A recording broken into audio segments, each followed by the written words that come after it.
Start. उपाध्यक्ष महोदय, आपने मुझे मेरे दल लोक जनशक्ति पार्टी और हमारे माननीय राष्ट्रीय अध्यक्ष के स्थान पर राष्ट्रपति जी के अभिभाषण पर अपनी बातों को सदन में रखने का समय दिया।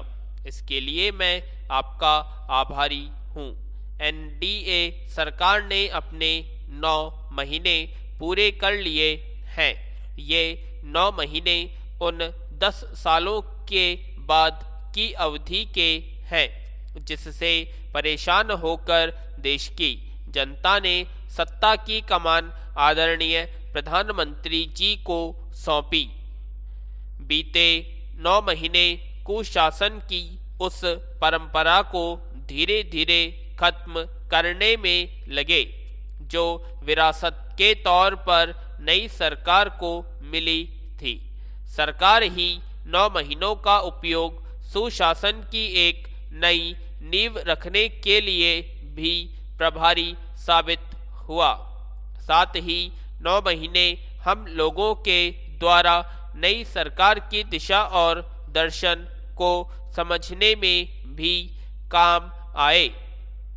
राष्ट्रपति जी ने अपने अभिभाषण में सरकार की प्राथमिकताओं का खाका खींच दिया है।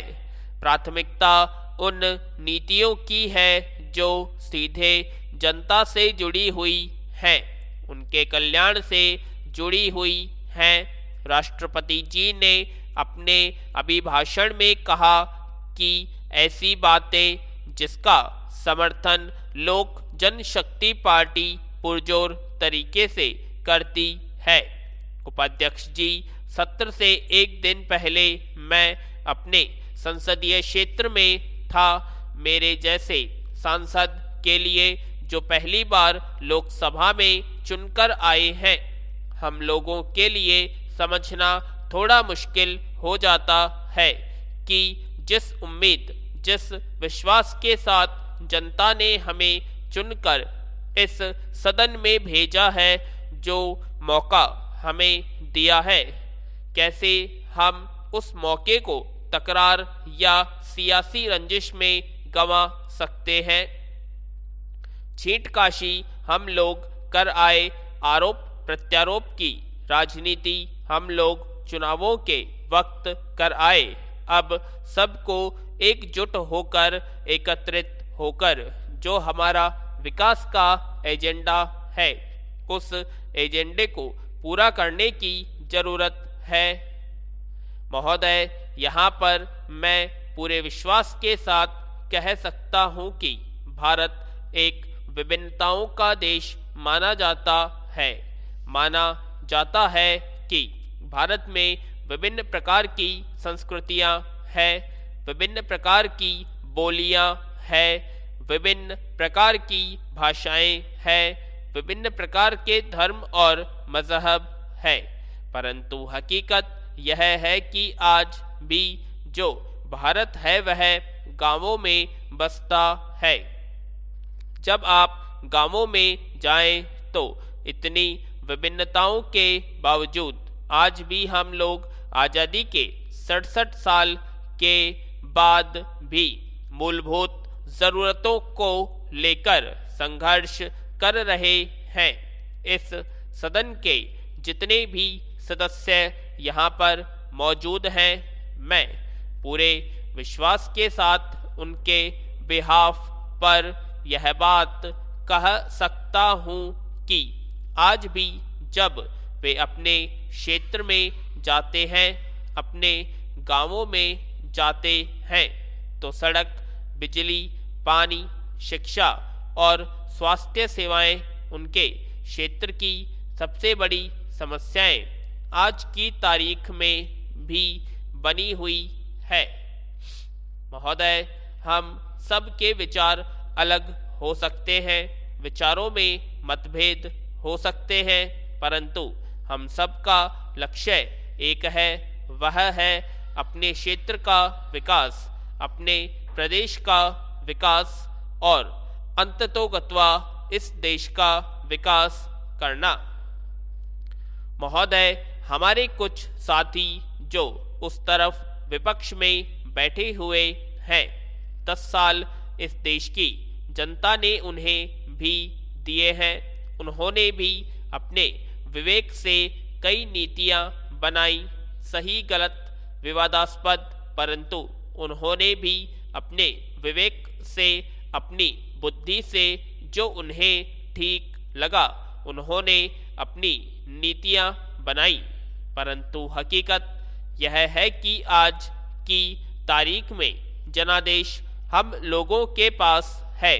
आज की तारीख में यह उत्तरदायित्व हम लोगों का बनता है कि जिस तरीके से देश की जनता ने हम पर विश्वास किया है, हम उस आधार पर उन नीतियों को बनाएं ताकि सही मायनों में हम अपने किए हुए वादों को पूरा कर पाएं।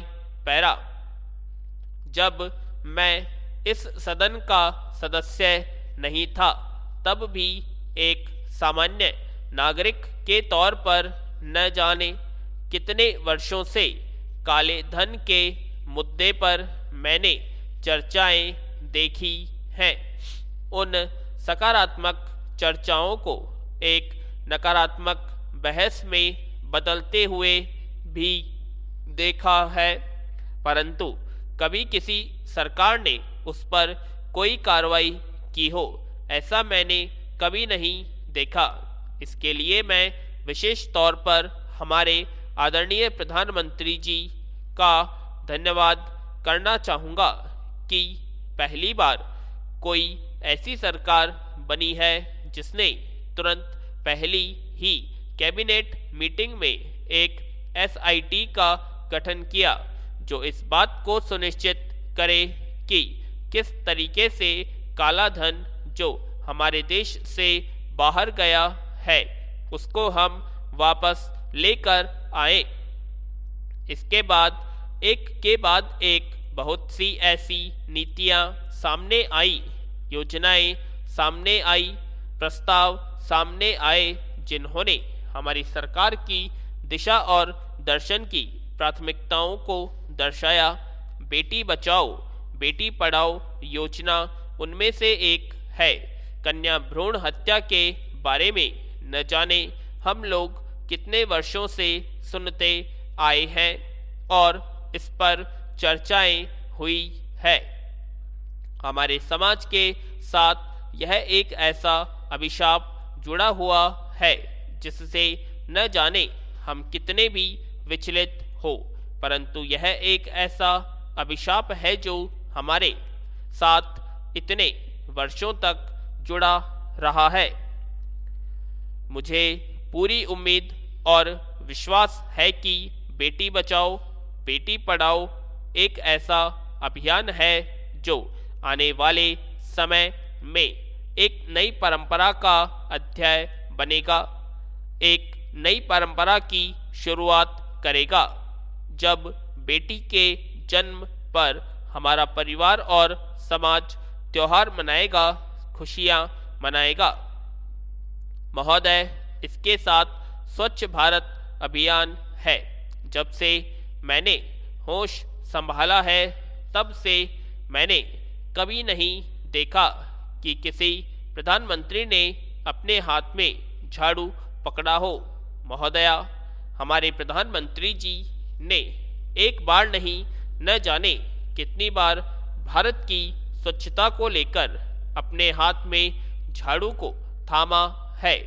उनकी देखा देखी हमारे देश के और बहुत से सम्मानित लोग जो विभिन्न क्षेत्रों से आते हैं, जिन्हें हम प्रख्यात कहते हैं, बहुत से वर्ग के लोग उन्हें अपना आदर्श समझते हैं।